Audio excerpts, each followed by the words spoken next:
Assalamualaikum teman-teman, kembali lagi dengan saya Vida di channel YouTube Vida Bacain Buku.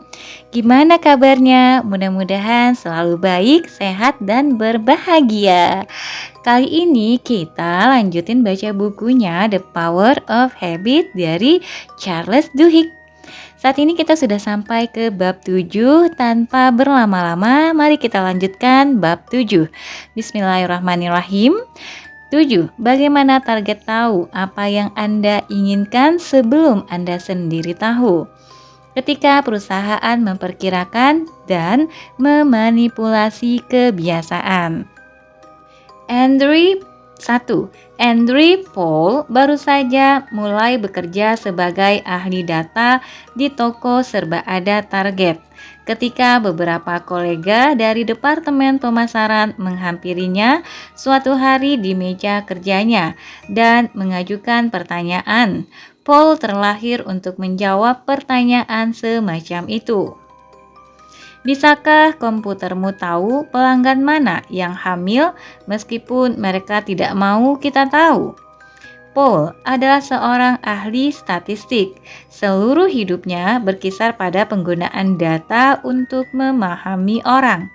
Ia tumbuh di satu kota kecil, North Dakota, dan sementara teman-temannya menghadiri acara-acara organisasi kepemudaan atau membuat model roket, Paul bermain-main dengan komputer. Setelah S1, ia mengambil gelar S2 Statistika dan kemudian satu lagi di bidang ekonomi. Dan sementara sebagian besar teman sekelasnya di program ekonomi University of Missouri masuk ke perusahaan asuransi atau birokrasi pemerintahan, Paul menempuh jalan berbeda. Ia menjadi terobsesi dengan cara para ahli ekonomi menggunakan analisis pola untuk menjelaskan perilaku manusia. Paul bahkan mencoba-coba beberapa eksperimen tak resmi sendiri.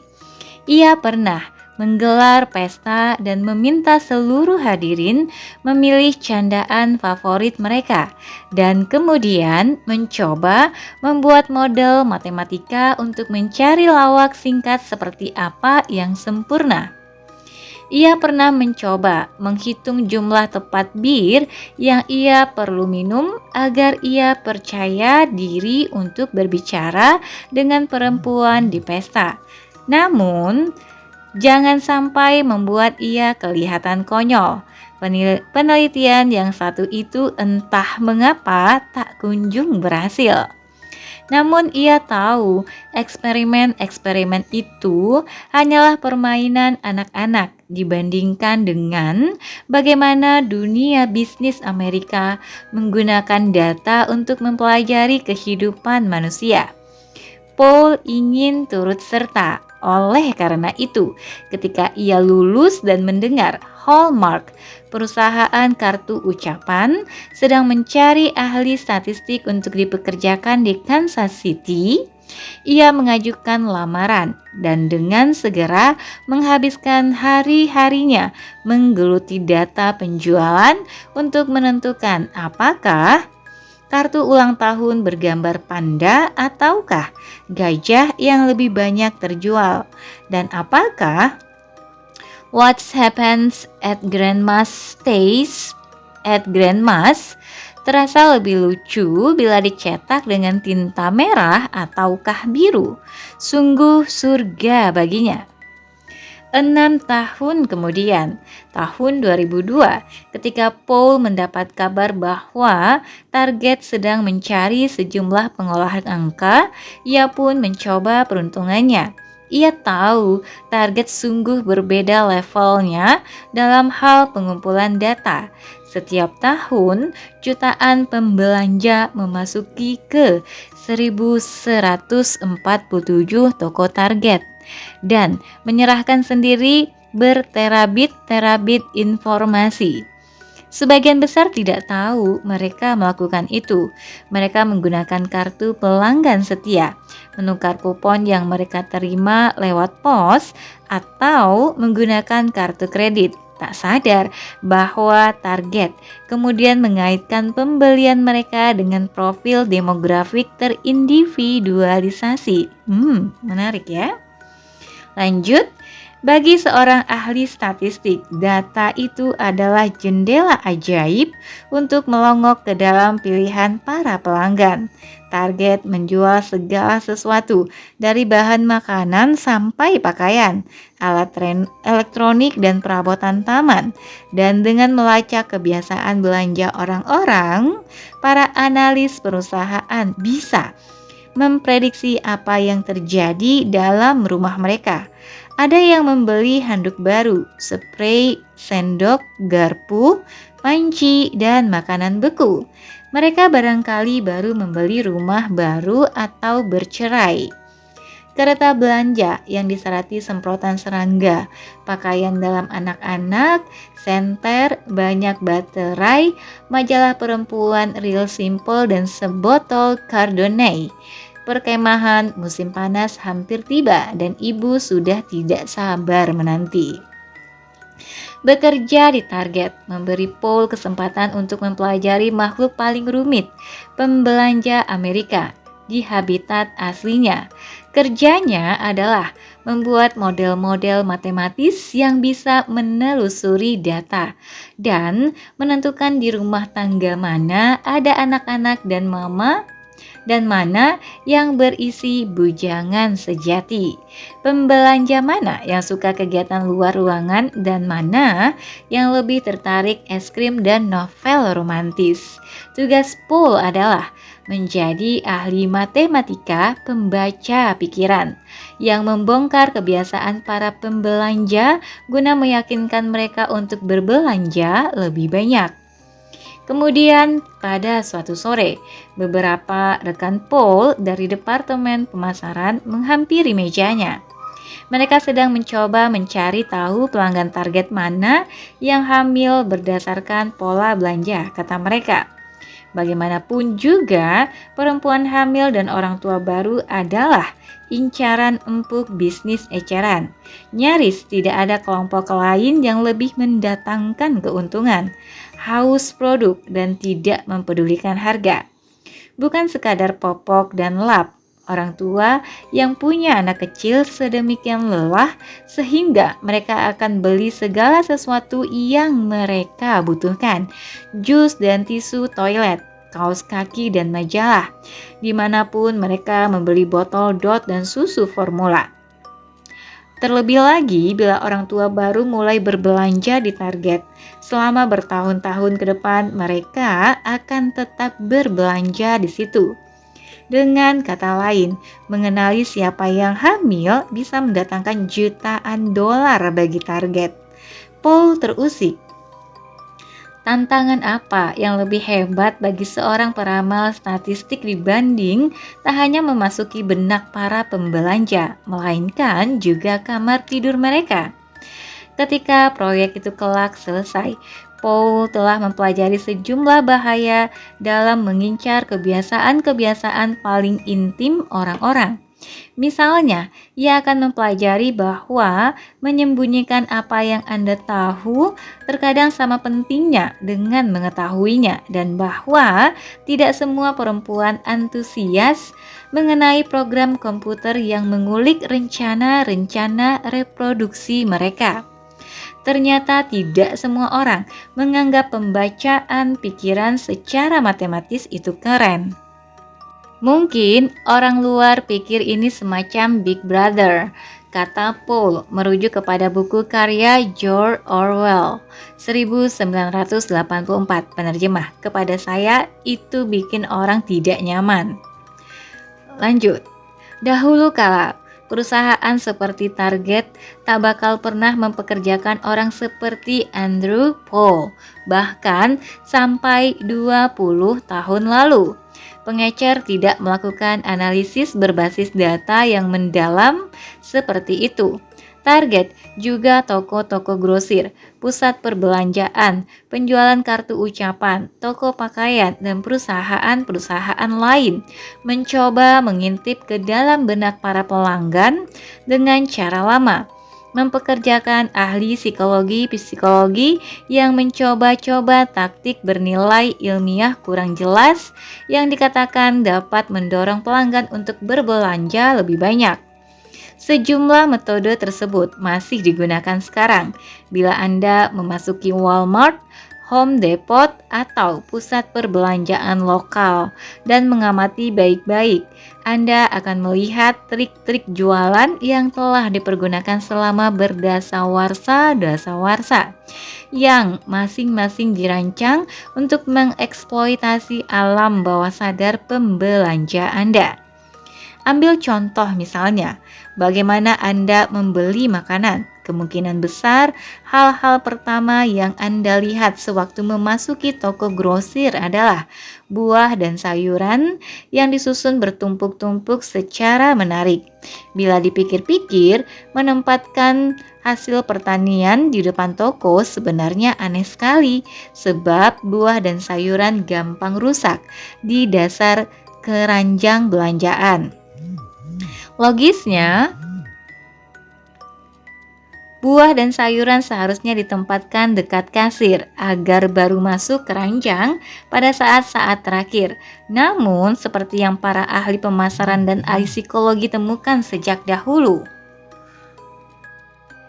bila kita memulai waktu belanja kita dengan mengambil makanan menyehatkan, kita lebih berkemungkinan membeli Doritos, Oreo, dan pizza beku yang kita temui sesudahnya. Letupan tak sadar perasaan telah melakukan hal yang sebenarnya. Letupan tak sadar perasaan telah melakukan hal yang benar karena telah membeli labu siam terlebih dahulu, menjadikan kita lebih mudah meletakkan satu kotak es krim ke keranjang nantinya. Atau contoh lain adalah bagaimana kita membelok ke kanan setelah memasuki toko. Sadarkah Anda kalau Anda berbelok ke kanan, nyaris pasti Anda melakukan itu.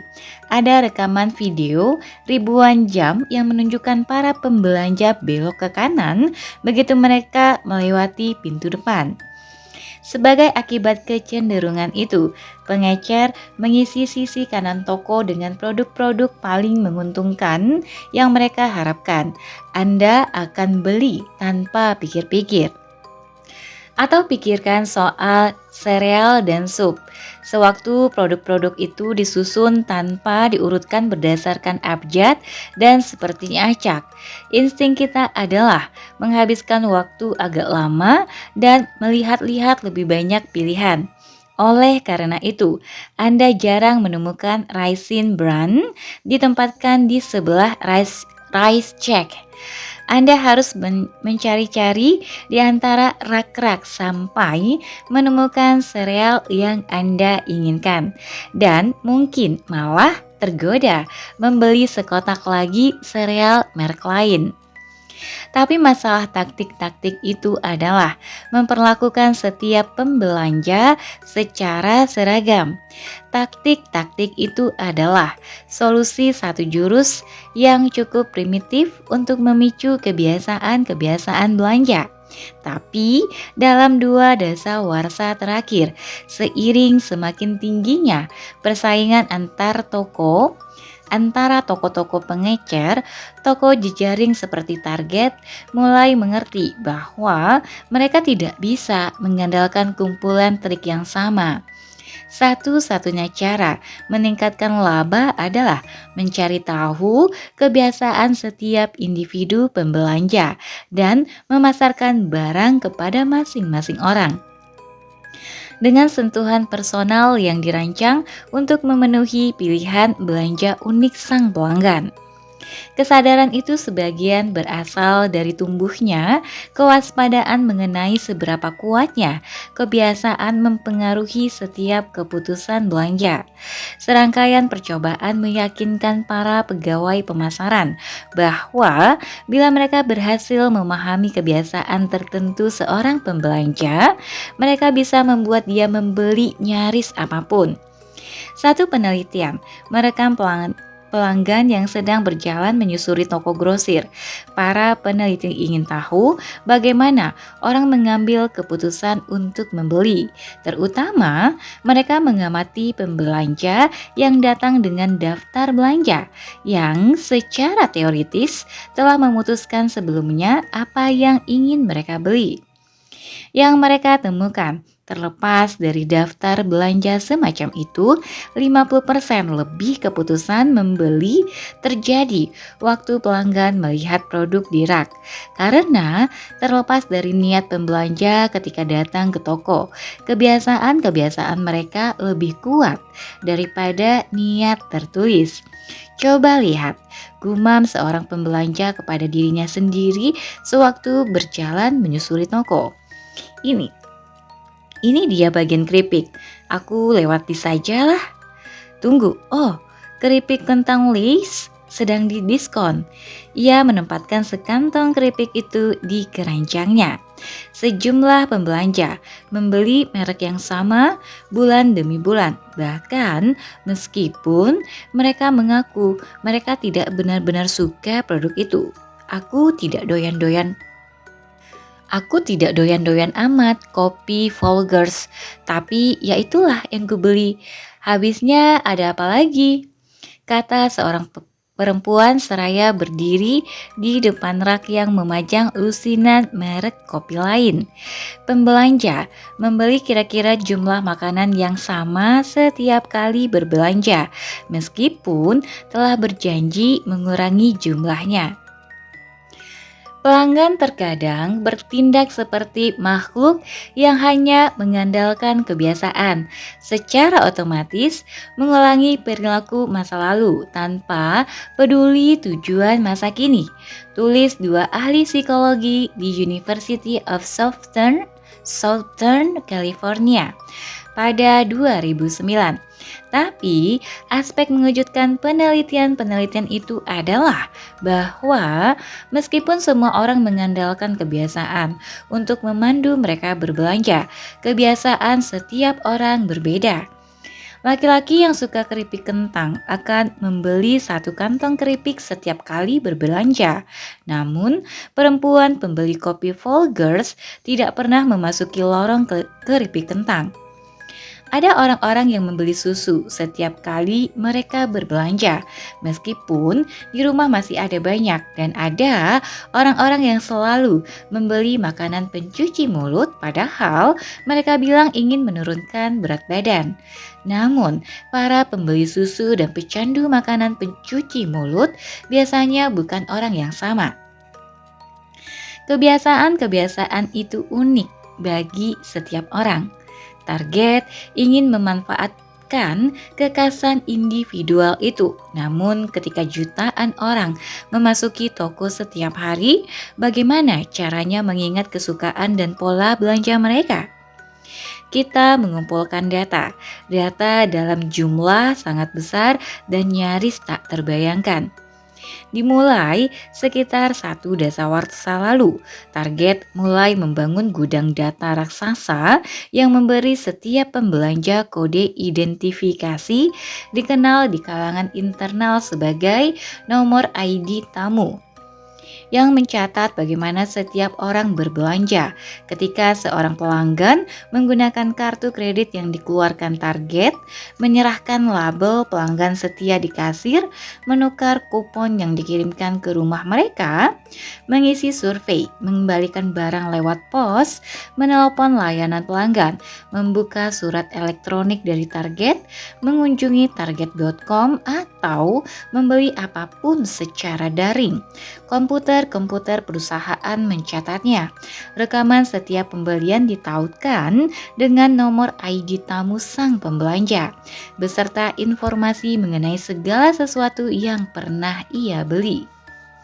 Yang juga tertaut dengan ID tamu itu adalah informasi demografik demografik yang target kumpulkan atau beli dari perusahaan lain, termasuk usia pembelanja, apakah mereka menikah dan punya anak, di bagian kota mana mereka hidup, berapa lama yang mereka butuhkan untuk berkendara ke toko, perkiraan seberapa besar pendapatan mereka, apakah mereka pindah rumah belum lama ini, situs web mana yang mereka kunjungi, kartu kredit yang mereka bawa-bawa dalam dompet, serta nomor telepon rumah dan telepon genggam.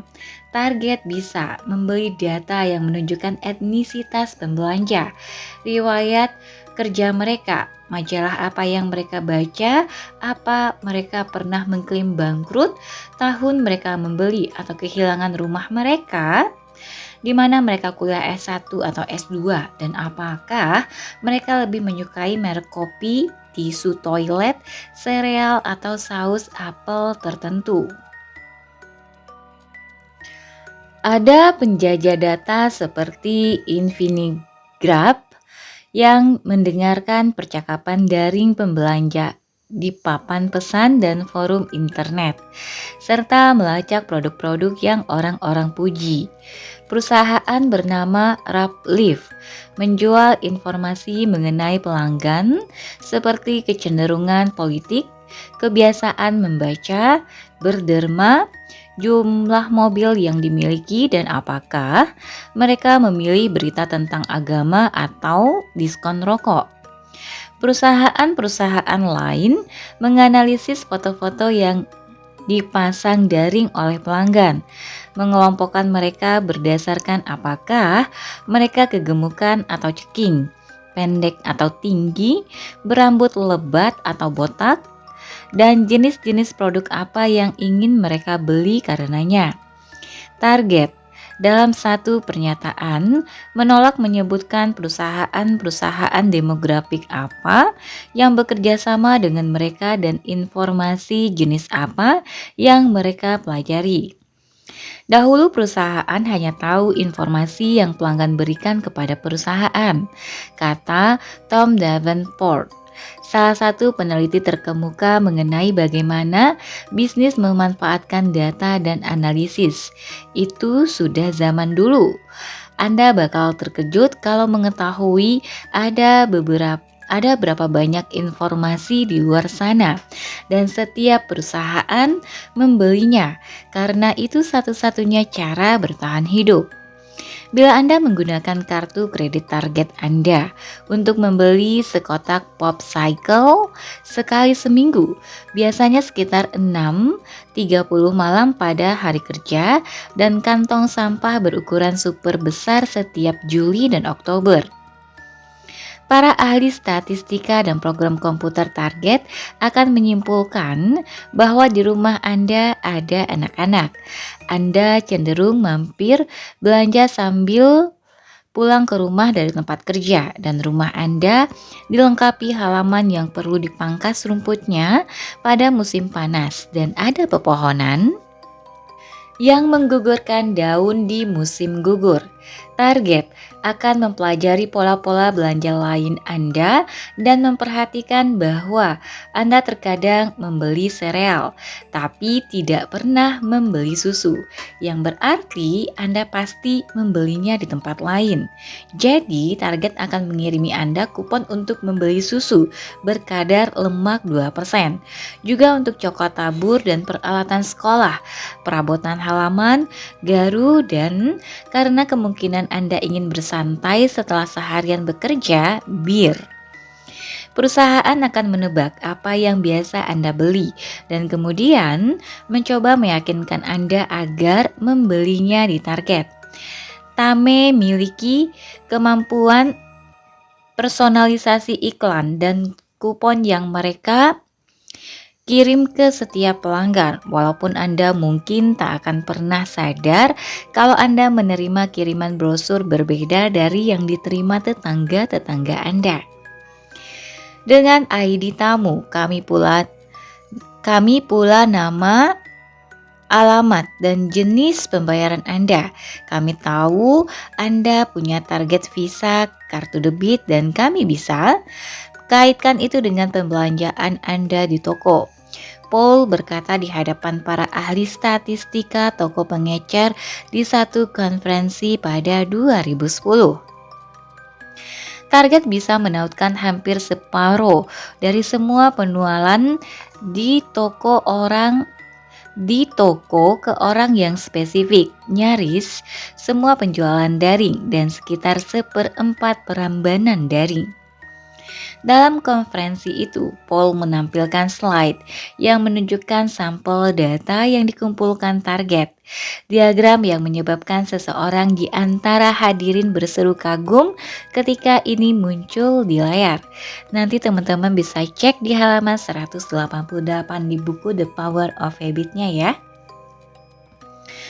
Tapi masalahnya, semua data itu tidak bermakna tanpa ahli statistika untuk memahaminya.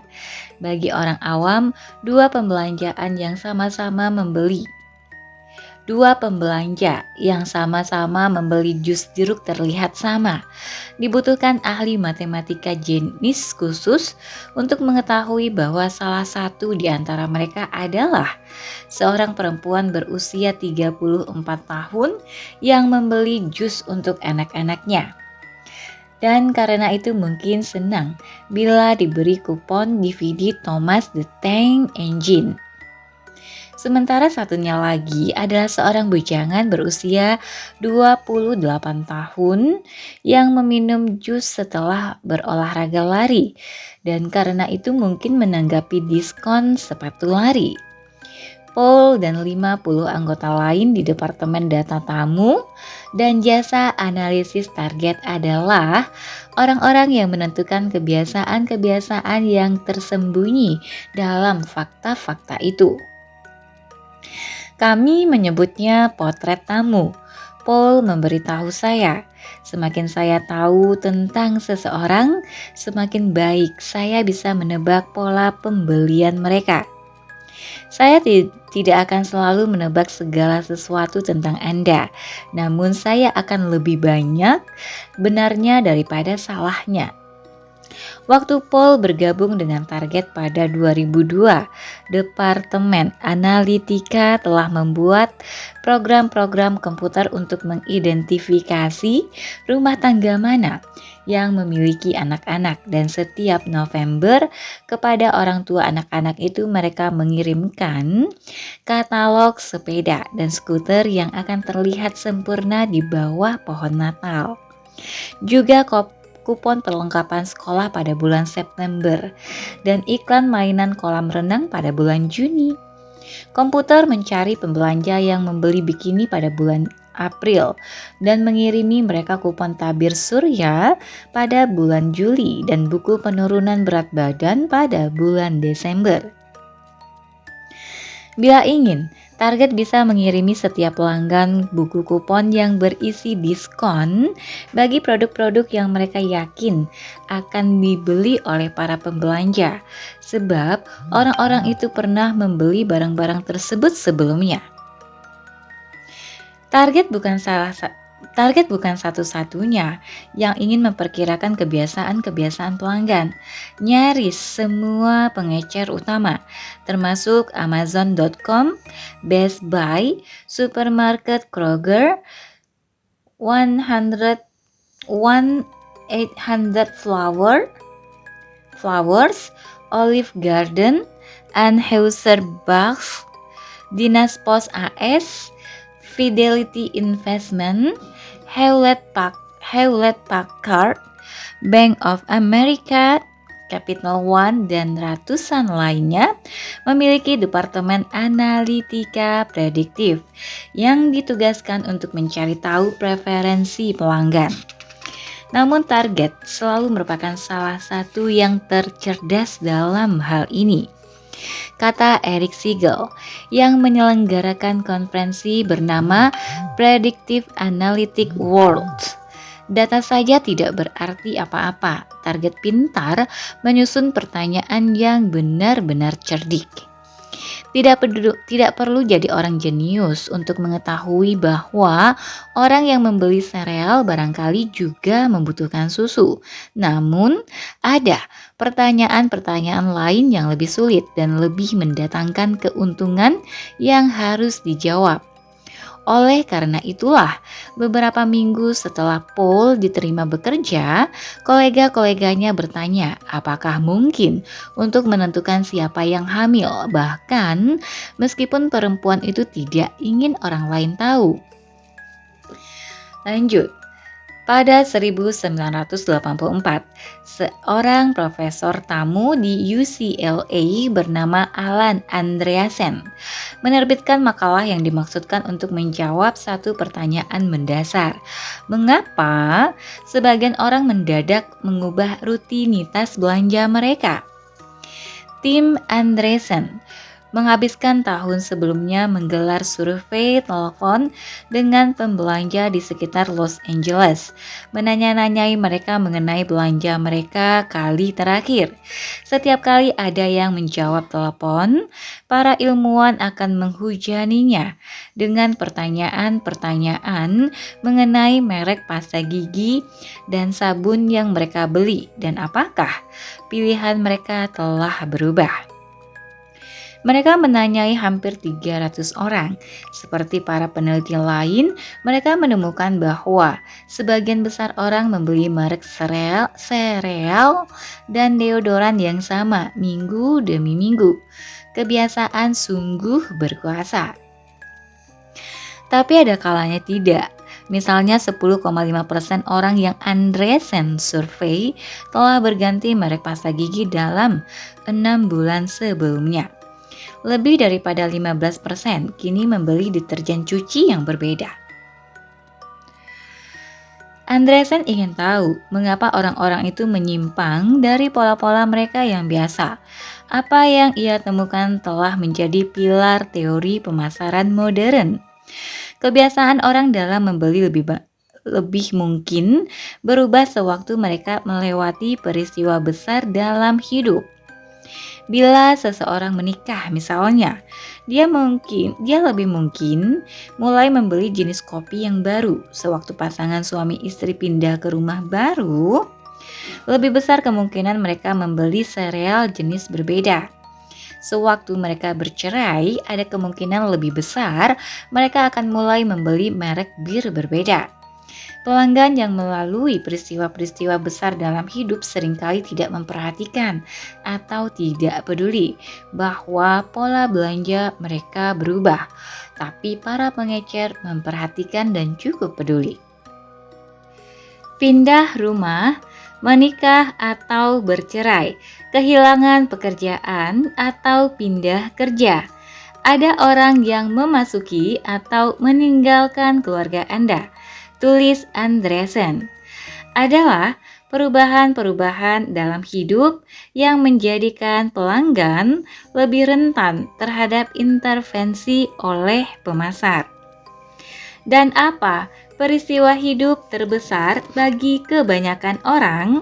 Apa yang menyebabkan gangguan dan kerentanan terhadap intervensi pemasaran terbesar? Mendapat bayi. Nyaris tidak ada guncangan yang lebih besar bagi kebanyakan pelanggan selain hadirnya seorang anak. Sebagai akibatnya, kebiasaan orang tua baru lebih luwes pada saat anak hadir dibandingkan pada hampir semua periode lain apapun dalam kehidupan seorang dewasa. Jadi, bagi berbagai perusahaan, perempuan hamil adalah tambang emas. Orang tua baru membeli banyak barang, popok dan tisu basah, tempat tidur dan baju bayi, selimut dan botol dot, yang toko-toko seperti Target jual dengan keuntungan lumayan besar. Satu survei yang dilakukan pada 2010 memperkirakan bahwa rata-rata orang tua menghabiskan $6.800 untuk membeli perlengkapan bayi sebelum ulang tahun pertama sang anak. Namun, itu hanyalah ujung gunung es belanja. Pengeluaran awal itu tidak ada apa-apanya dibandingkan dengan laba yang bisa diperoleh toko dengan memanfaatkan kebiasaan belanja orang tua baru yang berubah.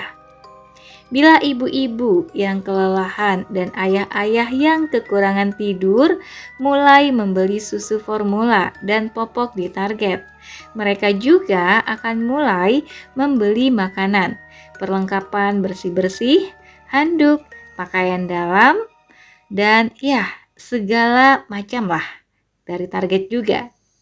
Sebab lebih mudah begitu bagi orang tua baru, yang paling penting apa-apa mudah.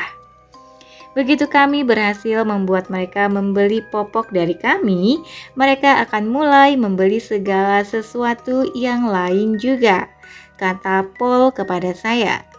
Bila Anda bergegas melintasi toko, mencari-cari botol susu, dan Anda melewati jus jeruk, Anda bakal sambar satu kotak. Oh, lalu ada DVD baru yang saya inginkan. Dengan segera, Anda akan membeli sereal dan tisu dari kami dan kembali terus ke toko kami.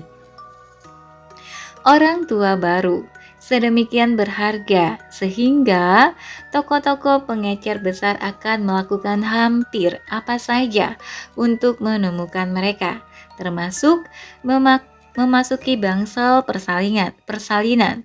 Bahkan meskipun produk mereka tidak ada hubungannya dengan bayi. Satu rumah sakit di New York misalnya memberikan kepada setiap ibu baru sekantong hadiah berisikan sampel gel rambut, sabun cuci muka, krim pencukur, penganan berenergi, shampoo, dan kaos katun lembut. Di dalamnya ada kupon untuk jasa foto daring, sabun tangan, dan gym setempat. Ada juga sampel popok dan lotion bayi. Namun, tenggelam di antara hadiah-hadiah yang bukan untuk bayi di 580 rumah sakit di seluruh Amerika Serikat. Ibu-ibu baru memperoleh hadiah dari Walt Disney Company yang pada 2010 membuka divisi baru secara spesifik ditujukan untuk memasarkan kepada orang tua yang memiliki batita. Procter & Gamble, Fisher-Price, dan perusahaan-perusahaan lain memiliki program-program hadiah serupa. Disney memperkirakan pasar bayi baru Amerika Utara bernilai 36,3 miliar dolar per tahun. Namun, bagi perusahaan-perusahaan seperti Target mendekati ibu-ibu baru di bangsal persalinan, boleh dikata sudah terlambat. Pada waktu itu, ibu-ibu baru sudah berada di layar radar semua pihak lain. Target tidak ingin bersaing dengan Disney dan Procter & Gamble. Target ingin mengalahkan mereka. Tujuan Target adalah memulai pemasaran kepada orang tua sebelum si bayi lahir. Oleh karena itulah, kolega-kolega Andrew Paul mendekatinya hari itu untuk menanyakan tentang menyusun algoritma untuk memprediksi kehamilan. Bila Target bisa mengidentifikasi ibu-ibu yang mengandung memasuki trimester kedua, Target bisa menyambar mereka sebelum pihak lain menyambar. Masalah satu-satunya adalah bahwa mencari tahu pelanggan mana yang hamil lebih sulit daripada kelihatannya. Target punya daftar acara 7 bulanan dan itu membantu mengidentifikasi sejumlah perempuan hamil.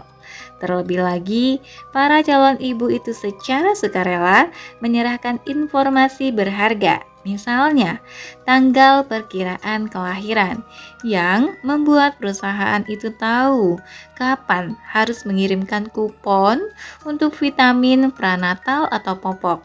Namun, hanya sebagian pelanggan Target yang hamil mendaftarkan diri. Lantas ada pelanggan-pelanggan lain yang para eksekutif curigai sedang hamil karena mereka membeli pakaian hamil, perabot anak, dan berkotak-kotak popok.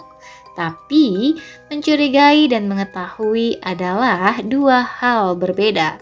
Bagaimana kita tahu apakah seseorang yang membeli popok itu hamil atau sedang membeli hadiah untuk teman yang hamil? Terlebih lagi, penentuan waktu itu penting. Kupon yang berguna sebulan sebelum tanggal kelahiran bisa jadi berakhir di tempat sampah beberapa minggu setelah si bayi lahir. Paul mulai menggarap masalah itu dengan mengumpulkan informasi dari daftar 7 bulanan target yang memungkinkan ia mengamati bagaimana kebiasaan belanja perempuan rata-rata berubah seiring mendekatnya tanggal perkiraan kelahiran. Daftar itu bagaikan laboratorium tempat ia bisa menguji firasat-firasatnya. Setiap ibu yang mengandung menyerahkan namanya, nama suaminya, dan tanggal perkiraan kelahiran. Gudang data target dapat menautkan informasi itu dengan ID tamu keluarga tersebut. Sebagai akibatnya, setiap kali salah satu perempuan itu membeli sesuatu di toko atau secara daring, Paul menggunakan tanggal perkiraan kelahiran si perempuan yang disediakan bisa memplot trimester ketika pembelanjaan itu terjadi. Tak lama, ia pun mulai mendapatkan berbagai pola. Ia menemukan bahwa ibu yang mengandung berbelanja dengan cara-cara yang cukup dapat diperkirakan. Ambil contoh lotion. Banyak orang membeli lotion, namun seorang analis data target menyadari bahwa perempuan yang tercantum dalam daftar 7 bulanan membeli lotion tak berpengharum dalam jumlah luar biasa besar pada sekitar awal trimester kedua. Kedua analis lain menyadari bahwa pada minggu ke-20 bahwa pada minggu ke-21 banyak perempuan hamil membeli banyak suplemen. Misalnya kalsium, magnesium, dan seng. Banyak pembelanja membeli sabun dan kapas setiap bulan. Namun, ketika seseorang mendadak mulai membeli banyak sabun, tak wangi, dan kapas, selain obat cuci tangan dan lap, dalam jumlah banyak sekaligus beberapa bulan setelah membeli lotion dan magnesium dan seng, itu adalah sinyal bahwa tanggal melahirkannya semakin dekat. Seiring program komputernya menyusun data, Paul mampu mengidentifikasi sekitar 25 produk berbeda yang ketika dianalisis bersama-sama memungkinkannya mengintip ke dalam rahim perempuan. Yang paling penting, ia bisa menebak sekarang perempuan itu berada di trimester keberapa dan memperkirakan tanggalnya melahirkan. Sehingga target bisa mengiriminya kupon sewaktu sang perempuan hendak membeli barang-barang baru. Ketika Paul selesai, programnya dapat memberikan skor prediksi kehamilan pada nyaris setiap pembelanja teratur. Jenny Ward, seorang perempuan berusia 23 tahun di Atlanta yang membeli lotion mentega coklat, tas tangan yang cukup besar untuk sekaligus menjadi tas popok, suplemen seng dan magnesium dan permadani biru terang. Ada 87% kemungkinan ia hamil dan tanggal melahirkannya kira-kira adalah akhir Agustus. Liz Adler di Brooklyn, perempuan berusia 35 tahun yang membeli 5 kantong lap sebotol deterjen cucian untuk kulit sensitif, jeans gombrong, suplemen yang mengandung DHA dan banyak sekali pelembab. Kemungkinan 96% ia hamil dan ia barangkali melahirkan di awal Mei. Caitlin Pike, perempuan berusia 39 tahun di San Francisco yang membeli kereta dorong seharga $250 tapi tidak membeli apa-apa yang lain. Ia barangkali membeli hadiah untuk 7 bulanan seorang teman. Lagi pula, data demografiknya menunjukkan ia bercerai 2 tahun lalu. Paul menerapkan programnya ke setiap pembelanja di kumpulan data target. Ketika selesai, ia memiliki daftar ratusan ribu perempuan yang kemungkinan hamil, yang bisa target banjiri dengan iklan popok, lotion, tempat tidur bayi, tisu basah, dan pakaian hamil pada masa ketika kebiasaan-kebiasaan belanja mereka sangat lentur. Bila sekian persen dari para perempuan itu atau suami mereka mulai berbelanja di target, keuntungan bersih perusahaan bisa bertambah jutaan. Kemudian, tepat ketika badai iklan itu nyaris dimulai, seseorang di departemen pemasaran mengajukan pertanyaan, bagaimana reaksi para perempuan kalau mereka mengetahui seberapa banyak target tahu? Kalau kita kirimi seseorang katalog dan berkata, "Selamat atas kehamilan pertama Anda," padahal dia tidak pernah memberitahu kita kalau dia hamil, itu akan membuat sebagian orang merasa tidak nyaman. Paul berkata kepada saya, kami sangat konservatif mengenai kepatuhan terhadap semua hukum mengenai privasi. Namun, meskipun kita mematuhi hukum, kita tetap bisa melakukan berbagai hal yang membuat orang resah. Ada alasan bagus untuk kekhawatiran semacam itu. Sekitar setahun setelah Paul membuat model prediksi kehamilannya, seorang laki-laki berjalan ke satu cabang Target di Minnesota dan menuntut bertemu manajer. Laki-laki itu mencengkram katalog. Ia marah sekali. "Anak perempuan saya dikirimi ini," hardik laki-laki itu.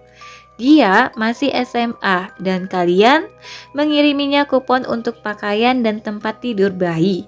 Apa kalian mendorong dia supaya hamil?"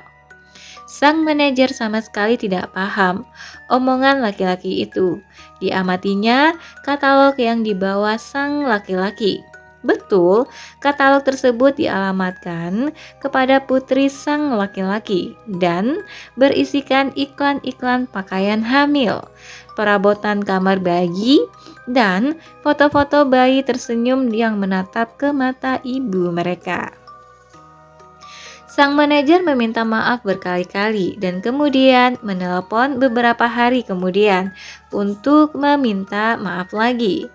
Sang ayah terdengar malu. "Saya berbicara dengan putri saya," ia berkata, "ternyata ada aktivitas di rumah saya yang tidak saya sadari."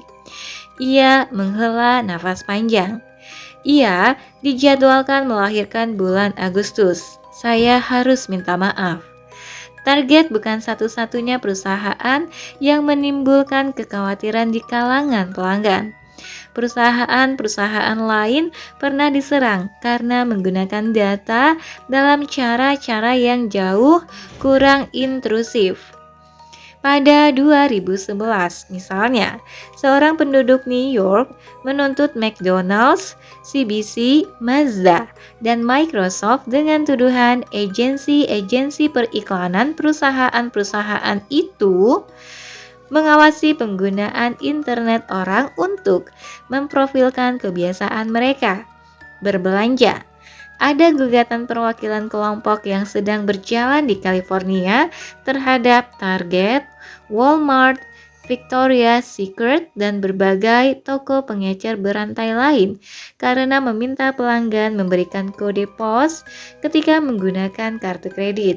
dan kemudian menggunakan informasi itu untuk menemukan alamat surat menyurat mereka. Paul dan para koleganya tahu menggunakan data untuk memprediksi kehamilan perempuan.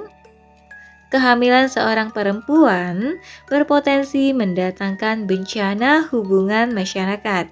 Jadi, bagaimana menyampaikan iklan-iklan ke tangan para ibu yang mengandung tanpa menampakkan kalau target memata-matai mereka? Bagaimana memanfaatkan kebiasaan seseorang tanpa membiarkan mereka tahu kita mempelajari setiap perincian kehidupan mereka? Catatan kaki 5, reportase dalam bab ini didasarkan kepada wawancara dengan lebih dari selusin pegawai dan mantan pegawai target. Banyak di antara mereka yang meminta agar nama mereka disamarkan karena khawatir dipecat oleh perusahaan atau mendapatkan hukuman lain. Target diberi kesempatan untuk mengulas dan menanggapi reportase di bab ini, dan dimintai izin agar para eksekutif yang terlibat di Departemen Analitika Tamu bisa diwawancara dan direkam. Perusahaan tersebut menolak untuk melakukan hal itu dan menolak untuk menanggapi pertanyaan pengecekan fakta lain dalam 2 pucuk surat elektronik. Surat pertama berbunyi, di target misi kami adalah menjadikan target tujuan belanja yang dipilih tamu-tamu kami dengan memberikan nilai yang menonjol, inovasi terus-menerus dan pengalaman tamu yang luar biasa dengan secara konsisten memenuhi janji kami. Expect more, pay less. Oleh karena kami sangat berfokus pada misi ini, kami telah berinvestasi sangat besar guna memahami pilihan-pilihan tamu ini. Tamu-tamu kami. Guna membantu upaya ini, kami mengembangkan sejumlah alat penelitian yang memungkinkan kami memperoleh wawasan mengenai tren dan pilihan dalam berbagai segmen demografik populasi tamu kami. Kami menggunakan data yang berasal dari alat-alat ini untuk merancang denah toko, pilihan produk, promosi, dan kupon. Analisis ini memungkinkan target menyediakan pengalaman berbelanja yang paling relevan kepada tamu-tamu kami. Misalnya, ketika transaksi di toko, alat penelitian kami bisa memprediksikan tawaran-tawaran relevan bagi seorang tamu tertentu berdasarkan pembelanjaannya yang bisa diberikan bersama-sama bon. Lebih lanjut, program-program sukarela seperti daftar 7 bulanan kami membantu target memahami bagaimana kebutuhan tamu berubah seiring waktu sehingga memungkinkan kami menyediakan kupon-kupon penghemat uang kepada ibu-ibu yang baru melahirkan. Kami percaya upaya-upaya ini secara langsung menguntungkan tamu-tamu kami dengan menyediakan lebih banyak barang yang mereka butuhkan dan inginkan di target, dan telah menguntungkan target dengan membangun kesetiaan tamu yang lebih kuat, mendorong frekuensi belanja yang lebih sering, dan menyebabkan peningkatan penjualan dan laba. Surat elektronik kedua berbunyi, hampir semua pernyataan Anda mengandung informasi tidak akurat dan menerbitkannya akan menyesatkan publik. Kami tidak berniat menanggapi setiap pernyataan satu demi satu. Target menaati kewajiban-kewajiban hukumnya dengan serius dan mematuhi semua hukum federal maupun negara yang berlaku, termasuk yang berkaitan dengan informasi kesehatan yang dilindungi. Lanjut ke bukunya, tadi itu catatan kakinya ya soal target. Lanjut halaman 196. 2. Pada musim panas 2003, seorang eksekutif promosi di Arista Records bernama Steve Bartels mulai menelpon para DJ radio untuk memberitahu mereka mengenai lagu baru yang ia yakin mereka akan sukai. Judul lagu itu adalah Hey Ya dari grup hip hop Outkast. Hey Ya adalah lagu yang mengentak paduan funk, rock, dan hip hop dengan tambahan swing big band dari salah satu band paling populer di bumi. Lagu itu tidak terdengar mirip dengan lagu lain apapun di radio. Bulu roma saya berdiri pertama kali saya mendengarnya. Bartels bertutur kepada saya. Lagu itu terdengar seperti lagu hit, seperti jenis lagu yang akan kita dengar di acara bar mitzvah dan pesta dansa sekolah selama bertahun-tahun. Di kantor-kantor Arista, para eksekutif menyanyikan lagu core-nya, Shake It Like a Polaroid Picture. Di lorong, lagu ini mereka semua bersepakat bakal meledak. Rasa pasti itu tidak didasarkan kepada intuisi semata. Waktu itu, bisnis rekaman sedang mengalami transformasi yang serupa dengan perubahan akibat data yang terjadi di target dan tempat-tempat lain. Sebagaimana para pengecer menggunakan algoritma komputer untuk meramalkan kebiasaan pembelanja, para eksekutif musik dan radio menggunakan program komputer untuk meramalkan kebiasaan para pendengar. Perusahaan bernama Polyphonic HMI mengumpulkan ahli kecerdasan buatan dan ahli statistik yang berpangkalan di Spanyol, telah menciptakan program bernama Hit Song Science.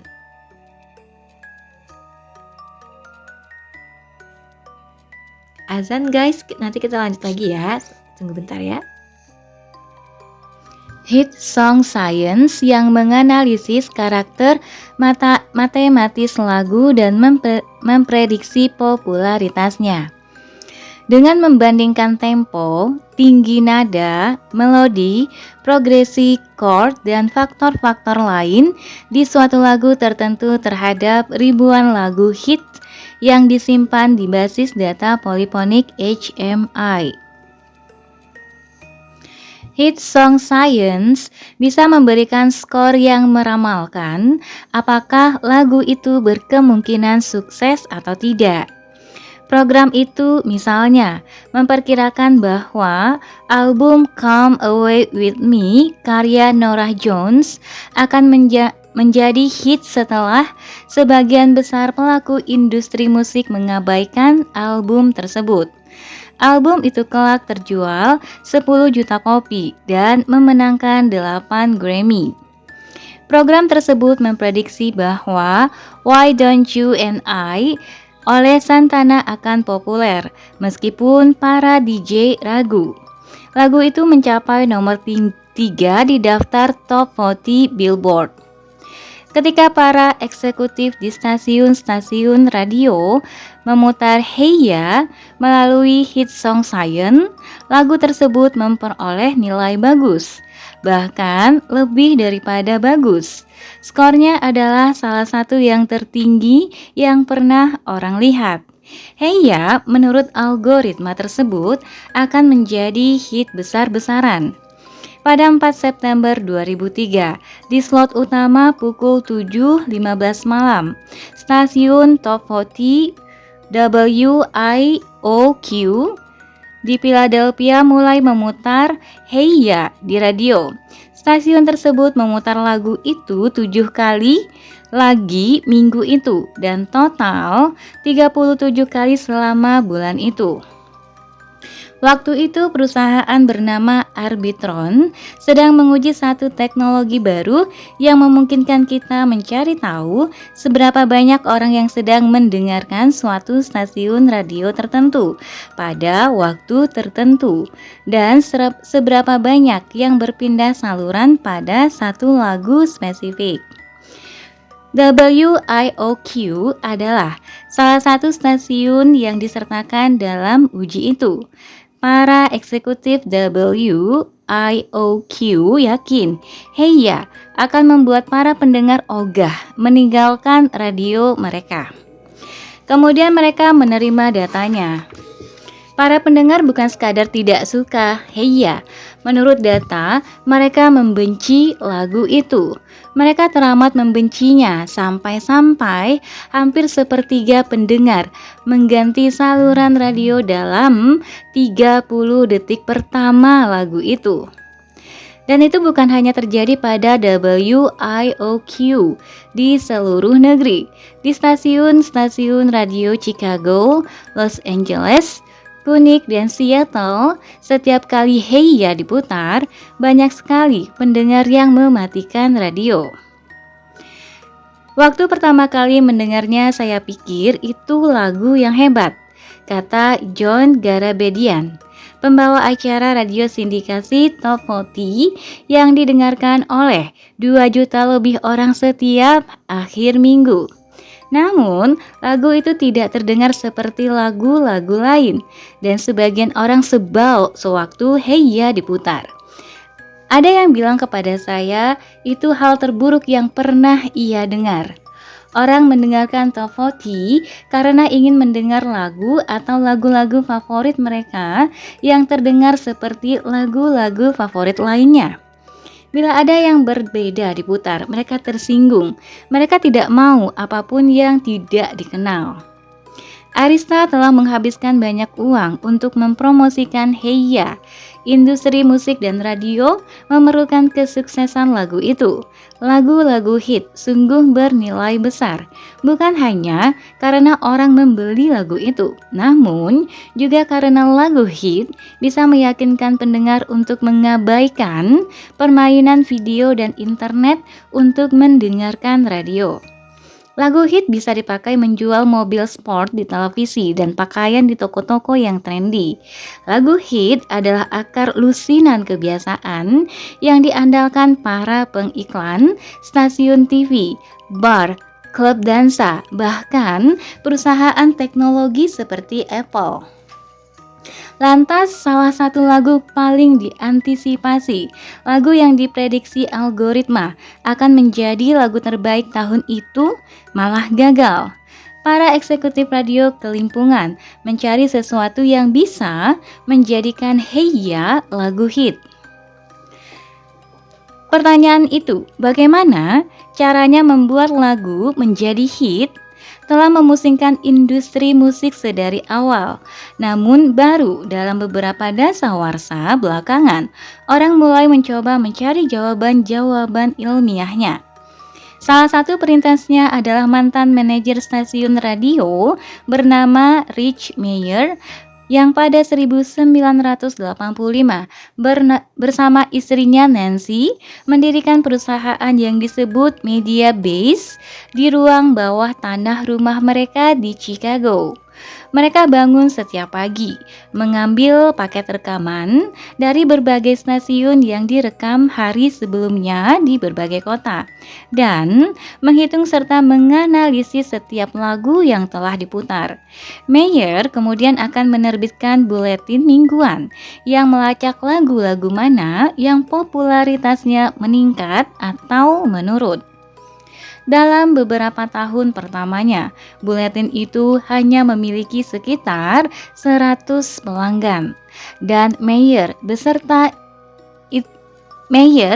istrinya berjuang keras demi menjaga kelangsungan perusahaan mereka. Tapi, seiring semakin banyaknya stasiun yang menggunakan wawasan Meyer untuk meningkatkan jumlah pendengar mereka, dan terutama mempelajari rumus-rumus yang ia kembangkan untuk menjelaskan tren musik yang didengarkan, buletinnya, dan data yang dijual oleh Media Base, dan kemudian jasa-jasa serupa yang disediakan oleh industri konsultan berfokus data yang sedang mekar merombak cara stasiun-stasiun radio dijalankan. Salah satu teka-teki Meyer paling sukai adalah mencari tahu mengapa pada beberapa lagu pendengar tampaknya tak pernah berpindah saluran radio. Di antara para DJ, lagu-lagu ini dijuluki sticky alias nempel. Meyer telah melacak ratusan lagu nempel selama bertahun-tahun, mencoba menerka-nerka asas-asas yang membuat lagu-lagu itu populer. Kantornya disarati diagram dan grafik yang menjabarkan ciri-ciri berbagai lagu nempel. Meyer selalu mencari cara-cara baru untuk mengukur ketertempelan lagu, dan pada sekitar masa Heya dirilis, ia mulai mencoba-coba dengan data dari uji-uji yang dilaksanakan Arbitron untuk melihat apakah ada wawasan baru yang tersaji. Sejumlah lagu paling nempel pada saat itu nempel karena alasan-alasan yang jelas. Crazy in Love, The Beyoncé, dan Senorita oleh Justin Timberlake misalnya, belum lama dirilis dan sudah sangat populer. Namun kedua lagu itu maksudnya kali ya. Namun kedua lagu itu adalah lagu-lagu hebat dari bintang-bintang yang sudah mantap. Sehingga wajar saja bila mereka menempel. Tapi lagu-lagu lain nempel karena alasan-alasan yang tidak benar-benar bisa dipahami siapapun. Misalnya, ketika stasiun-stasiun radio memutar Breathe oleh Blue Cantrell pada musim panas 2003, nyaris tak ada yang mengganti saluran. Lagu itu adalah lagu yang didominasi irama mengentak dan sangat mudah dilupakan, yang sedemikian membosankan bagi para DJ sampai-sampai sebagian besar DJ pun ogah-ogahan memutarnya, kata mereka kepada media klasik. Namun entah karena alasan apa, setiap kali lagu itu diputar di radio, orang-orang mendengarkan. Bahkan meskipun para pendengar itu bilang mereka tidak benar-benar suka lagu itu, seperti yang ditemukan dalam sejumlah pengumpulan suara. Atau taruhlah Here With You, Here Without You oleh Three Doors Down, atau nyaris semua lagu grup Maroon 5. Band-band itu sedemikian tidak berciri khas sehingga para kritikus dan pendengar menciptakan sebuah kategori musik baru, bath rock, untuk menggambarkan musik mereka yang tanggung. Toh setiap kali lagu mereka diputar di radio, nyaris tak ada yang ganti saluran. Lantas ada pula lagu-lagu yang pendengar bilang betul-betul tidak sukai, namun tetap saja nempel. Ambil contoh Christina Aguilera atau Celine Dion. Dalam survei demi survei, para pendengar laki-laki bilang mereka benci Celine Dion dan tidak tahan mendengarkan lagu-lagunya. Namun setiap kali lagu Dion diputar di radio, para laki-laki itu terus mendengarkan. Dalam pasar Los Angeles, stasiun-stasiun yang secara teratur memutar lagu Dion pada akhir setiap jam ketika jumlah pendengar diukur dapat secara andal meningkatkan pendengar mereka sampai sebanyak 3%. Angka yang besar di dunia radio. Para pendengar laki-laki mungkin pikir mereka tidak suka Dion, namun ketika lagu-lagunya diputar, mereka seperti lengket.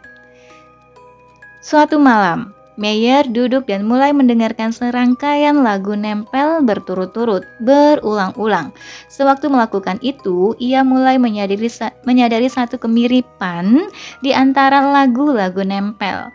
Bukan lagu-lagunya yang terdengar mirip, sebagian di antaranya balada, sebagian lagi lagu pop. Dari semua tampak mirip dalam hal ketepatan masing-masing dengan apa yang Meyer harapkan dengar dari genre tertentu. Lagu-lagu itu terdengar akrab seperti segala sesuatu yang lain di radio, namun sedikit lebih dipoles, sedikit lebih dekat dengan apa yang diharapkan dari lagu yang sempurna. Terkadang stasiun radio akan melakukan penelitian dengan menelpon pendengar dan memainkan sepotong lagu, dan pendengar akan berkata, "Aku sudah dengar lagu itu jutaan kali, aku bosan," tutur Meyer kepada saya. Namun sewaktu lagu itu diputar di radio, bawah sadar Anda berkata, "Aku tahu lagu ini, aku sudah dengar jutaan kali, aku bisa ikut menyanyikannya." Lagu nempel adalah apa yang kita harapkan terdengar di radio. Otak kita diam-diam menginginkan lagu itu karena lagu tersebut sedemikian akrab dengan segala sesuatu yang pernah Anda dengar dan suka. Lagu tersebut terdengar tepat. Ada bukti bahwa pilihan atas hal-hal yang terdengar akrab adalah produk neurologi kita. Ilmuwan telah mengkaji otak yang sewaktu mereka mendengarkan musik dan telah melacak wilayah-wilayah saraf mana yang terlibat dalam pemahaman rangsangan pendengaran. Mendengarkan musik mengaktifkan banyak area di otak, termasuk korteks auditoris, talamus, dan korteks parietal superior. Area-area itu juga yang dikaitkan dengan pengenalan pola dan membantu otak memutuskan masukan mana yang harus diperhatikan dan mana yang harus diabaikan. Dengan kata lain, area-area yang memproses musik dirancang untuk mencari pola dan menemukan keakraban. Itu masuk akal. Bagaimanapun juga, musik itu rumit sebagai warna nada. Berbagai warna nada, tinggi nada, melodi yang tumpang tindih, dan bunyi-bunyi yang bersaing di dalam nyaris setiap lagu. Sama saja dengan orang yang berbicara di jalan yang ramai. Sedemikian membuat kewalahan sampai-sampai tanpa kemampuan otak kita untuk berfokus pada beberapa bunyi dan mengabaikan yang lain. Segalanya hanya terdengar seperti bunyi berisik tak bermakna. Otak kita mengidamkan keakraban dalam musik karena keakraban adalah yang membuat kita berhasil mendengar tanpa teralihkan oleh segala macam suara. Sebagaimana para ilmuwan di MIT menemukan bahwa kebiasaan-kebiasaan perilaku mencegah kita kewalahan oleh keputusan-keputusan tiada akhir yang harus kita buat setiap hari.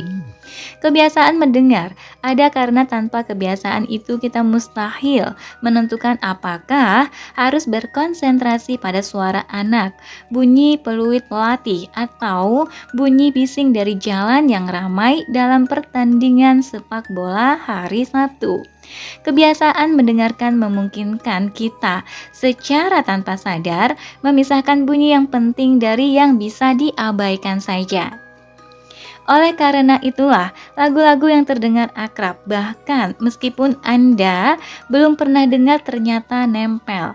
Otak kita dirancang untuk memilih pola-pola auditoris yang terdengar akrab dengan apa yang sudah pernah kita dengar. Ketika Celine Dion merilis lagu baru dan lagu itu terdengar seperti setiap lagu lain yang pernah ia nyanyikan, seperti juga sebagian besar lagu lain di radio. Otak kita secara tak sadar mengidamkan ciri-ciri lagu itu yang akrab dengan kita, dan lagu itu pun menjadi nempel. Anda mungkin tidak pernah menghadiri konser Celine Dion, namun Anda akan mendengarkan lagu-lagunya di radio, sebab itulah yang Anda harapkan akan dengar sewaktu berkendara ke tempat kerja. Lagu-lagu itu sesuai sempurna dengan kebiasaan-kebiasaan Anda. Wawasan itu membantu menjelaskan mengapa Heya gagal di radio, terlepas dari fakta bahwa hit song Science dan para eksekutif musik yakin lagu tersebut akan meledak. Masalahnya bukanlah Heya jelek, masalahnya Heya tidak akrab. Para pendengar radio tidak ingin membuat keputusan sadar setiap kali mereka diberi sajian lagu baru. Sebaliknya, otak mereka ingin mengikuti suatu kebiasaan. Kita nyaris tidak pernah betul-betul memilih apakah kita menyukai atau tidak menyukai satu lagu. Itu upaya mental yang terlalu berat. Kita justru bereaksi terhadap tanda. Ini terdengar seperti semua lagu lain yang saya pernah suka, dan ganjaran enak untuk didendangkan, dan tanpa berpikir kita entah mulai ikut menyanyi atau menjangkau tombol dan mengganti stasiun. Nanti ada gambar di halaman 202 mengenai lingkar keakraban. Yang udah punya bukunya bisa cek langsung di buku The Power of Habit-nya ya. Lanjut, boleh dikata Arista dan para DJ radio menghadapi variasi masalah yang ditemui Andrew Paul di Target.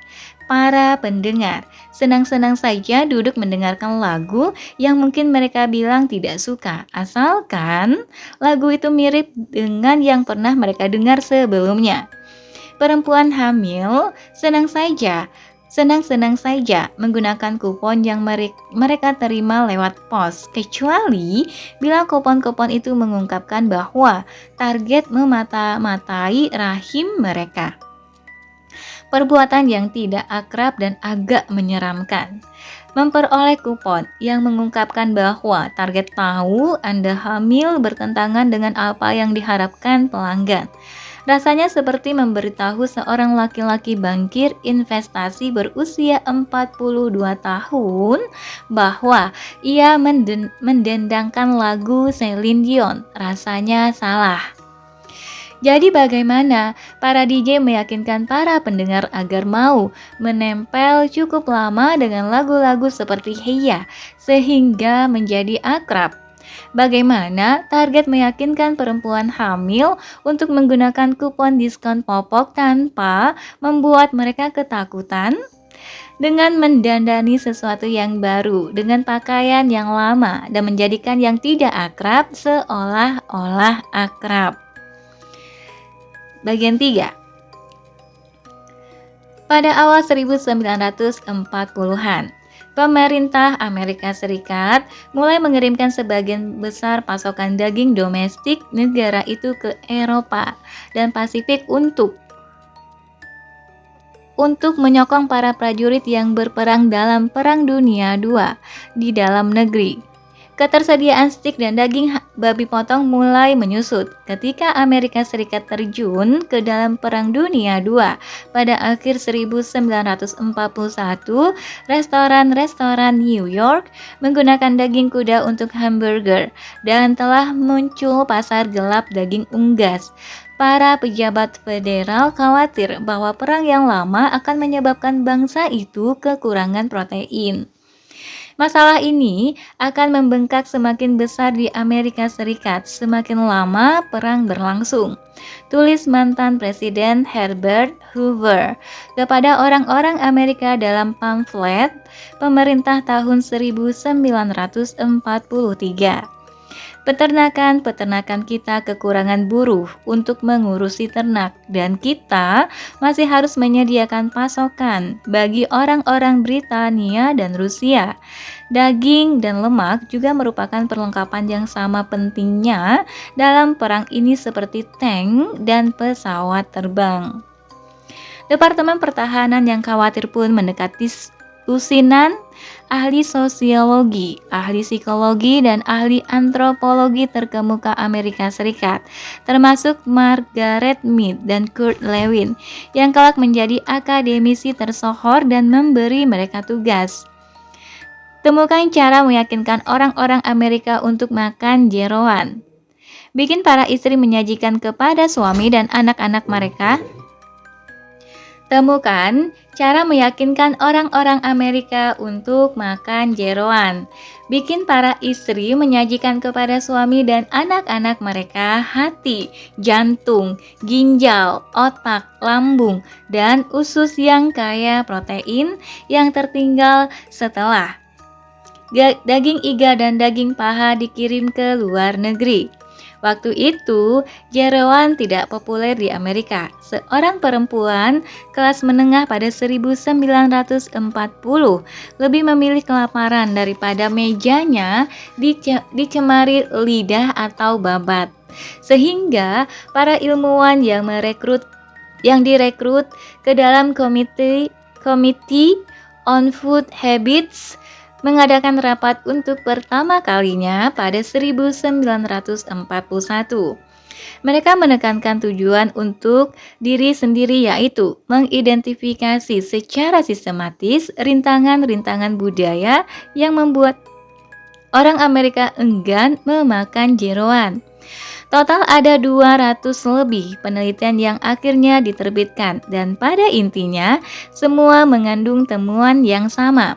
Untuk mengubah diet orang yang asing harus dibuat akrab dan untuk melakukannya kita harus menyamarkannya dalam makanan sehari-hari. Untuk meyakinkan orang-orang Amerika agar memakan hati dan ginjal, para istri harus tahu bagaimana membuat makanan terlihat dan bagaimana membuat makanan terlihat, terasa, dan berbau semirip mungkin dengan apa yang keluarga mereka harapkan ada di meja makan. Demikian kesimpulan para ilmuwan. Misalnya, ketika subsistence division on of the Quartermaster Corps, orang-orang yang bertugas memberi makan para prajurit mulai menghidangkan kubis segar kepada para prajurit pada 1943. Hidangan itu ditolak. Maka para juru masak asrama prajurit mencacah dan merebus kubis sampai mirip dengan semua sayur lain di baki prajurit dan tentara melahapnya tanpa mengeluh. Prajurit lebih mungkin menyantap makanan akrab maupun tidak bila diolah agar mirip dengan pengalaman-pengalaman mereka sebelumnya dan dihidangkan dengan cara yang akrab. Tulis seorang peneliti masa kini yang mengevaluasi penelitian-penelitian itu. Committee on Food Habits berkesimpulan, rahasia mengubah diet Amerika adalah keakraban. Dengan segera, para istri mulai menerima kiriman pamflet dari pemerintah yang memberitahu mereka setiap suami akan menyenangi pai daging dan ginjal. Para tukang daging mulai membagikan resep-resep yang menjelaskan bagaimana mencampurkan hati ke dalam adonan daging cincang. Beberapa tahun setelah Perang Dunia II berakhir, Committee on Food Habits dibubarkan. Tapi pada waktu itu, jeroan telah terintegrasi sepenuhnya ke dalam diet Amerika. Satu penelitian menunjukkan bahwa konsumsi jeroan meningkat 33% selama perang. Pada 1955, angka itu meningkat menjadi 50%. Ginjal telah menjadi hidangan wajib makan malam. Hati adalah untuk acara-acara istimewa. Pola makan Amerika telah sedemikian berubah sehingga jeroan menjadi lambang kemewahan. Sejak saat itu, pemerintah Amerika Serikat telah meluncurkan lusinan upaya lain untuk memperbaiki diet kami. Misalnya ada kampanye 5 sehari yang dimaksudkan untuk menyemangati orang agar menyantap 5 porsi buah dan sayur. Piramida makanan WSDA dan dorongan untuk keju serta susu rendah lemak. Tak satu pun yang menuruti temuan-temuan komite. Tak ada yang menyamarkan rekomendasi-rekomendasi mereka dalam kebiasaan yang sudah ada dan sebagai akibatnya semua kampanye itu gagal. Hingga saat ini, satu-satunya program pemerintah yang pernah menyebabkan perubahan jangka panjang terhadap diet Amerika adalah ajakan makan jeroan pada 1940-an. Tapi, stasiun-stasiun radio dan perusahaan-perusahaan besar termasuk Target agak lebih cerdik. Bagian berikutnya, lanjut untuk balik ke lagu kayaknya ya ini. Untuk menjadikan Hey Ya lagu hit dari DJ, para DJ segera menyadari bahwa mereka butuh menjadikan lagu itu terdengar akrab dan untuk melakukan itu dibutuhkan satu hal lain. Masalahnya adalah program komputer seperti Hit Song Science cukup bagus dalam memprediksi kebiasaan orang. Namun terkadang algoritma itu menemukan kebiasaan-kebiasaan yang sebetulnya belum muncul dan ketika perusahaan memasarkan kebiasaan yang belum kita adopsi dan atau bahkan yang lebih parah yang kita enggan akui seperti kesukaan rahasia kita terhadap lagu balada cengeng. Perusahaan itu berisiko bangkrut. Bila toko grosir menyombongkan, kami punya banyak sekali ragam sereal dan es krim bergula, pembelanja tak akan mendekat. Bila seorang tukang daging berkata, ini potongan usus untuk santapan Anda, seorang ibu rumah tangga 1940-an malah akan menghidangkan tuna panggang. Bila stasiun radio menjanjikan Celine Dion setiap setengah jam, tak akan ada yang menyetel lagu itu. Jadi sebaliknya, para pemilik supermarket membangga-banggakan apel dan tomat mereka, seraya memastikan Anda melewati coklat M&M's dan es krim Häagen-Dazs saat berjalan ke kasir. Tukang daging pada 1940-an menyebut hati stick gaya baru, dan para DJ diam-diam menyelipkan lagu tema film Titanic. Hei ya, perlu menjadi bagian kebiasaan mendengarkan yang sudah mantap agar bisa menjadi hit. Dan agar menjadi bagian dari kebiasaan itu, pada awalnya hey ya harus sedikit disamarkan, seperti juga para ibu rumah tangga menyamarkan ginjal dengan menyelipkannya ke daging cincang. Oleh karena itu di WIOQ di Philadelphia, juga stasiun radio lain di seluruh Amerika Serikat, para DJ mulai memastikan bahwa setiap kali dimainkan Hey Ya diletakkan di antara lagu-lagu yang sudah populer. Sekarang cara itu adalah teori dasar membuat daftar putar lagu, kata Tom Webster, seorang konsultan radio. Memainkan lagu baru di antara dua lagu yang disepakati merupakan hit populer. Para DJ tidak memutar Hey Ya di antara lagu-lagu hit sembarangan. Mereka menjepitnya di antara tipe-tipe lagu yang telah Rich Mayer temukan sebagai sangat nempel dari artis-artis seperti Blue Chantrell, Three Doors Down, Maroon 5, dan Christina Aguilera. Bahkan, sejumlah stasiun sedemikian bernafsu sampai-sampai menggunakan lagu yang sama 2 kali. Ambil contoh misalnya, daftar putar lagu WIOQ untuk 19 September 2003. 11.43 Here Without You oleh Three Doors Down. 11.54 Breathe oleh Blue Chantrell. 11.58 Hey Ya oleh Outkast. 12.01 Breathe oleh Blue Chantrell. Atau daftar putar lagu untuk 16 Oktober. 941 Harder to Breathe oleh Maroon 5. 945 Hey Ya oleh Outkast.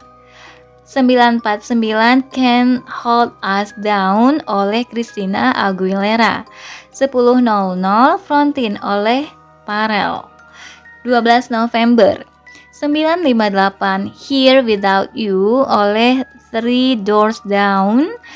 10.01 Hey Ya oleh Outkast. 10.05 Like I Love You oleh Justin Timberlake. 10.09 Baby Boy oleh Beyonce.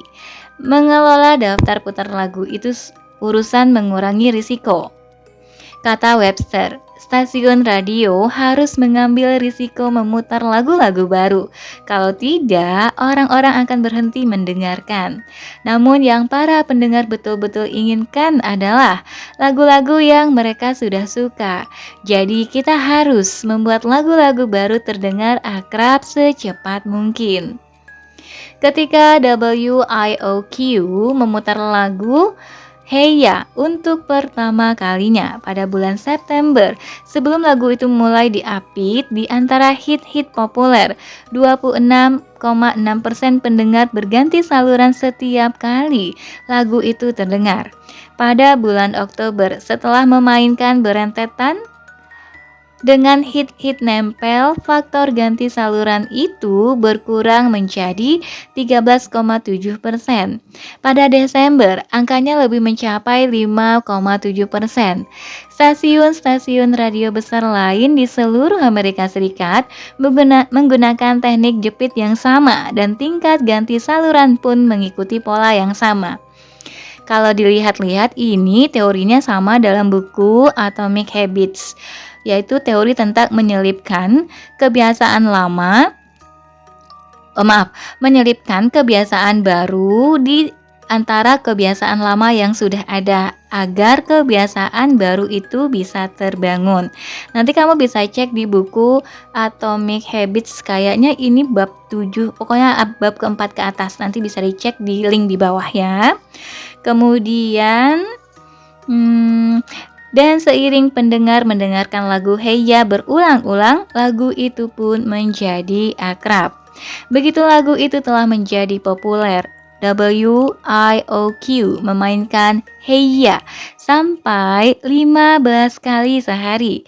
Kebiasaan mendengar orang mulai bergeser menjadi mengharapkan, bahkan mengidamkan. Hey Ya, kebiasaan Hey Ya muncul. Lagu itu kemudian memenangkan lagu penghargaan Grammy, membuat lagu Outkast terjual 5,5 juta keping dan membuat stasiun-stasiun radio memperoleh jutaan dolar. Album ini menaruh Outkast di antara jajaran bintang besar. Bartels, sang eksekutif promosi, berkata kepada saya, "Inilah yang memperkenalkan mereka ke pendengar di luar hip hop. Rasanya puas sekali sekarang setiap kali seorang artis baru memutarkan single mereka kepada saya dan berkata, ini akan jadi Hey Ya berikutnya." Lanjut ke Andrew Paul lagi. Setelah Andrew Paul membangun mesin prediksi kehamilannya setelah ia mengidentifikasi ratusan ribu pembelanja berkelamin perempuan yang barangkali hamil. Setelah seseorang mengatakan bahwa sejumlah bahkan sebagian besar perempuan itu mungkin kecewa bila mereka menerima iklan yang mengungkapkan bahwa target mengetahui status reproduksi mereka, semua orang memutuskan untuk mundur selangkah dan mempertimbangkan pilihan-pilihan yang mereka miliki. Departemen pemasaran beranggapan lebih bijak untuk terlebih dahulu menjalankan beberapa percobaan kecil sebelum menggelar kampanye nasional. Mereka mampu mengirimkan paket-paket yang dirancang khusus kepada kelompok-kelompok kecil pelanggan, sehingga mereka secara acak memilih perempuan-perempuan dari daftar kehamilan Paul dan mulai menguji berbagai kombinasi iklan untuk melihat bagaimana pembelanja bereaksi. Kami punya kemampuan mengirimkan kepada setiap pelanggan satu buklet iklan yang dirancang secara khusus untuk mereka. Dengan pesan ini segala yang Anda beli minggu lalu dan ini kupon untuk beli yang sama, kata seorang eksekutif target dengan pengetahuan langsung mengenai prediksi kehamilan Paul kepada saya. Kami biasa lakukan itu untuk produk makanan. Tapi untuk produk kehamilan, kami menjadi tahu bahwa sejumlah perempuan memberikan reaksi negatif. Kemudian kami mulai mencampurkan ke dalam buklet produk kehamilan iklan segala macam produk yang kami tahu perempuan hamil takkan pernah beli, sehingga iklan-iklan produk kehamilan pun terlihat acak. Kami tempatkan iklan pemotong rumput di samping iklan popok. Kami letakkan kupon gelas anggur di samping pakaian bayi. Dengan cara ini, seolah-olah semua produk itu dipilih secara acak. Dan kami dapati bahwa asalkan perempuan hamil pikir ia tidak dimata-matai, ia akan gunakan kupon-kupon yang ia peroleh. Ia beranggapan semua orang yang sekompleks dengannya dapat paket yang sama dengan kupon untuk popok dan ayunan bayi. Selama kita tidak menakut-nakutinya, strategi ini berhasil. Jawaban bagi pertanyaan target dan poll, bagaimana periklanan kepada perempuan hamil? Bagaimana beriklan kepada perempuan hamil tanpa mengungkapkan bahwa Anda tahu ia hamil? Pada dasarnya sama dengan yang digunakan para DJ untuk membuat para pendengar kepincut. Heya. Target mulai mengapit kupon-kupon pokok di antara produk-produk non-kehamilan yang membuat iklan-iklan itu terlihat anonim, akrab, dan nyaman. Mereka menyamarkan apa yang mereka ketahui. Dengan segera tingkat penjualan ibu dan bayi target melonjak.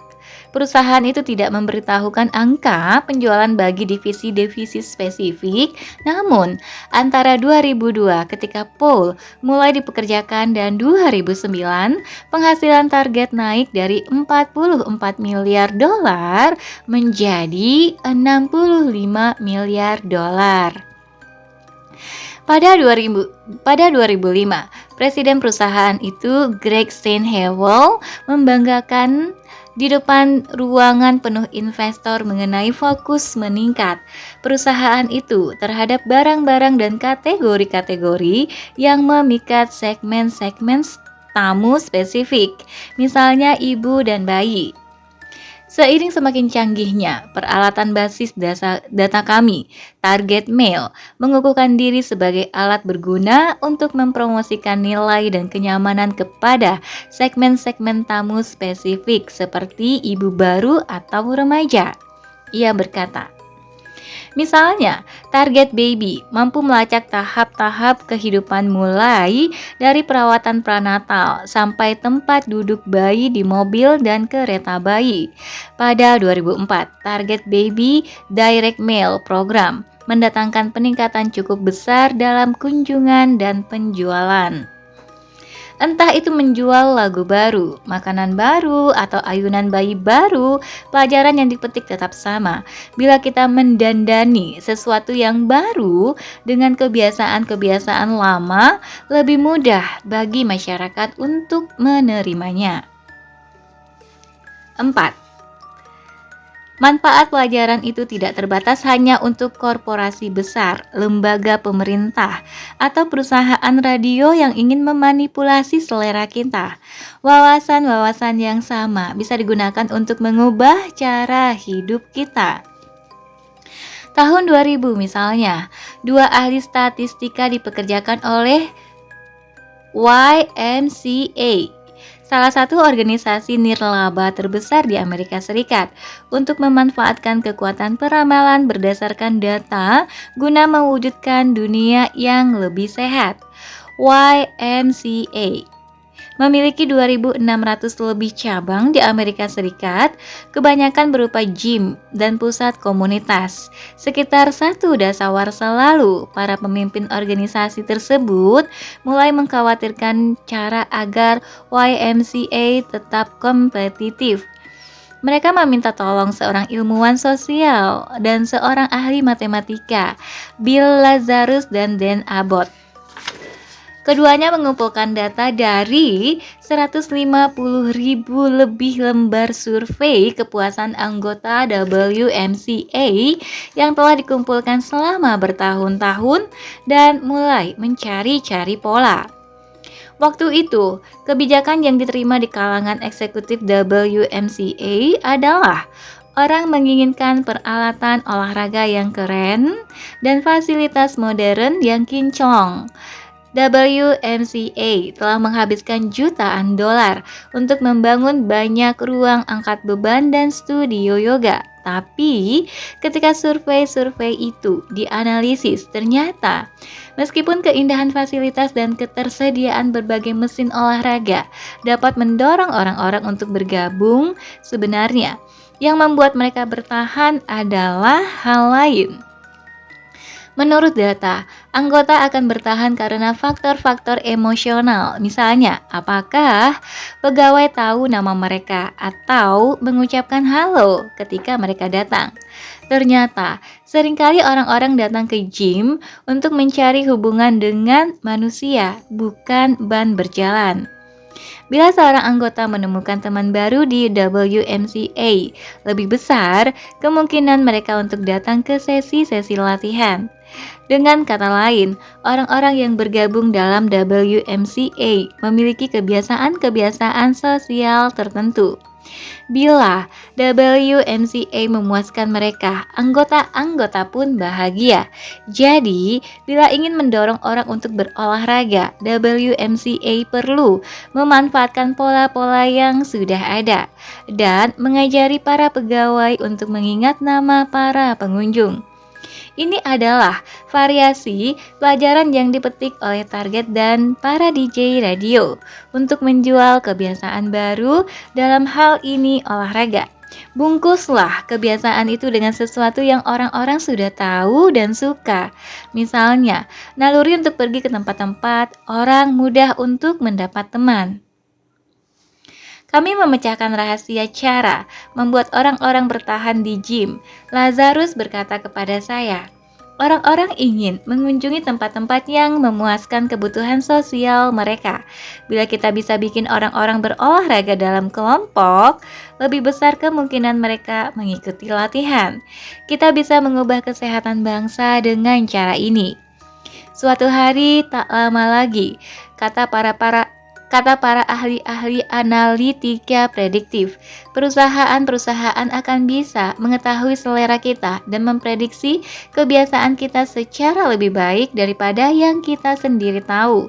Tapi, mengenai bahwa seseorang mungkin memiliki merek selai kacang tertentu tidak cukup untuk membuat mereka mengambil pilihan itu. Untuk mendasarkan kebiasaan baru, entah itu produk makanan atau aerobik, kita harus memahami bagaimana membuat sesuatu yang anyar tampak akrab. Terakhir kali saya berbicara dengan Andrew Paul, saya menyinggung bahwa istri saya sedang hamil anak kedua kami, sudah 7 bulan. Paul sendiri punya beberapa anak, maka kami pun mengobrol tentang anak-anak. Istri saya dan saya terkadang berbelanja di Target, kata saya, dan sekitar setahun sebelumnya, kami telah memberikan alamat kami kepada perusahaan itu sehingga kami bisa mulai dikirimi kupon. Akhir-akhir itu, seiring semakin tua kehamilan istri saya menyadari peningkatan halus jumlah iklan popok, lotion, dan pakaian bayi yang tiba di rumah kami. Saya berencana menggunakan sejumlah kupon tersebut pada akhir minggu itu juga. Saya berkata kepada Paul, saya juga sedang pikir-pikir untuk membeli ayunan bayi dan kain, perabot untuk ruang bayi, juga mungkin beberapa mainan Bob the Builder untuk balita saya. Kupon-kupon yang dikirimkan Target kepada saya benar-benar bermanfaat untuk apa yang saya beli. Tunggu saja sampai bayinya lahir, sahut Paul. Nanti kami kirimi kupon-kupon untuk hal-hal yang Anda inginkan sebelum Anda sendiri tahu Anda menginginkannya. Oke teman-teman, sampai di sini dulu untuk bagian 2 ini bab 7 ya. Kita nanti lanjut lagi di bagian 3, kebiasaan komunitas. Terima kasih untuk teman-teman yang sudah mendengarkan. Terima kasih juga untuk yang sudah subscribe. Sampai jumpa dan assalamualaikum warahmatullahi wabarakatuh.